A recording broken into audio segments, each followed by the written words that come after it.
You know, every time I meet with a group of manatechers, they want to know, how did you discover ambrotose? And it's interesting, it's like it was meant to be.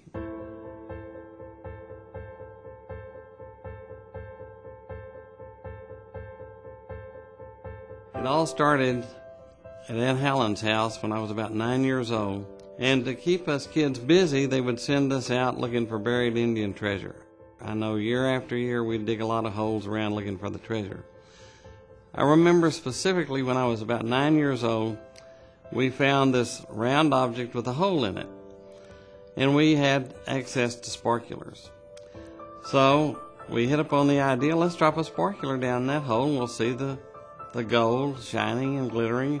All my cousins huddled around the round hole, and we dropped the sparkler in, and boom, fire shot out of it, burned our eyebrows, our eyelashes, all the front part of our hair. That was the first time I'd really used aloe on a burn, and I remember all of my cousins, when they'd put the aloe on, it was amazing, you know, how well aloe worked. I became very interested in chemistry, and I wanted to teach chemistry like my favorite teacher, which was a chemistry teacher. I taught chemistry for around 4 years, and during that time I had a chance to get a master's degree in chemistry. And then I decided, I've learned how to make all these different chemicals, but what do I want to make? And they said, well, if you want to know what to make, you need to become a pharmacologist. And to really learn pharmacology, you go to medical school. So Texas had 5 medical schools. I thought, well, I'll apply at San Antonio because I grew up in San Angelo, and that's not far and it's about the right size, and I was accepted there. However, the teacher said he would be much happier at Southwestern. And he said, we're going to accept you pending you go to Southwestern and convince yourself you're not going to go there. So I called my good friend that I'd grown up with, and I said, how far are you from the medical school in Dallas? And he said, oh, it's just a few blocks you can walk from here. The next day I got up and I went in to interview, and I remember talking to Dr. Goth, who was the head of the department, and I said, well, I'm just here because I have to be here. And they told me that you have something to offer that I really should consider in your program. And I, you know, what is it? And he just laughed. He said, you know, most people are begging to get in, and you're wanting me to sell my program to you. And then when he explained to me that he had Dr. Garriott, and he was at that time the world's first formal toxicologist, I was interested in toxicology, so I thought, well, maybe I can live by my friends. And you know, that was just fortunate. I think if I hadn't had the friends real close, it would have been a deciding factor to keep me from going there. So now I'm going to university. I moved into Dallas, and one of the first things I did, looking through Dr. Goth's book, is I noticed that he didn't have aloe in it. And I was convinced that aloe, you know, was the best thing for burns. And I said, why don't you have it in your pharmacology text? And he said, that's interesting. He said, you know, I use fresh aloe myself, but no one's been able to find the biologically active ingredient. Sometimes aloe works, sometimes it doesn't. And that's why it's not in my text.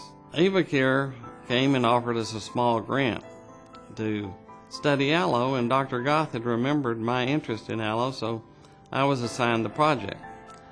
And I guess, you know, if I hadn't been blown up in Aunt Helen's and ended up at the medical school, I would have never had the opportunity to do this project for AvaCare. So I run our general drug screen, which normally would find any known drug. And what was interesting is there was no biologically active ingredients found. I told the AvaCare, you know, people that I knew aloe worked from my personal experience all the way from the time I was blown up at Aunt Helen's. They came back to me in about a year and said, well, we've raised $5 million to build us this lab. Is that enough? And I was just amazed. I thought, you know, I didn't plan on doing that. What I wanted to do is go back to San Angelo and teach at the college. not figure out what was in aloe, but I ended up here by mistake. I had this opportunity, and it just seems like aloe just keeps running into me. I needed to find a chemist to help me run my instruments. And it seemed like every time I offered the job to someone, they would take a job somewhere else. As it turns out, a UPS truck brought me a chemist, Dr. Eberendu, who was looking for a job in Dallas. It started to rain. He needed to get across to catch a cab, and the UPS truck driver felt sorry for him and said, "Well, I'll take you to the hotel down the street, but I need to make one stop." And on the way there, he stopped and he got the packages out, which were chemicals. And Dr. Eberendu thought, gosh, they're using chemicals, maybe they need a chemist. And he came in, applied, and he was perfect for the job. And it wasn't until a year later that I found out that Dr. Eberendu accidentally was brought there. So it seemed like every time we had an obstacle, it was removed. So it was meant to be.